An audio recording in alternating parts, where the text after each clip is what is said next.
अस्सलाम वालेकुम, सुबह खैर। मैं हूं आपका मेज़बान शौकत लोन और आप सुन रहे हैं हमारा मकबूल प्रोग्राम आज की बात। आज के प्रोग्राम में हम एक बहुत ही खास मौजू पर बात करने जा रहे हैं और वो है रोज़मर्रा ज़िंदगी में शुक्रिया की ताकत। दोस्तों, क्या आपने कभी गौर किया है कि हम अक्सर अपनी ज़िंदगी की छोटी छोटी चीज़ों को नज़रअंदाज कर देते हैं। कभी हमने अपने वालिदैन, दोस्तों या साथियों के लिए शुक्रिया का इजहार नहीं किया होता, मगर आज हम जानेंगे कि शुक्रिया अदा करना किस कदर अहम है। नाजरीन, शुक्रिया एक ऐसा लफ्ज़ है जो बहुत ही छोटा है मगर इसका असर बहुत बड़ा होता है। जब हम किसी का शुक्रिया अदा करते हैं तो न सिर्फ हम उस शख्स को खुशी देते हैं बल्कि खुद भी एक मुस्बत एहसास पैदा करते हैं।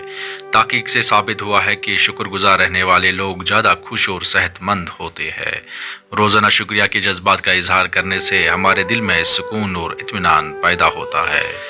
तो आइए आज से हम एक नया अहद करेंगे कि हम अपनी ज़िंदगी के हर खूबसूरत लम्हे को तस्लीम करेंगे और इन लोगों का शुक्रिया अदा करेंगे जो हमारे लिए अहम है।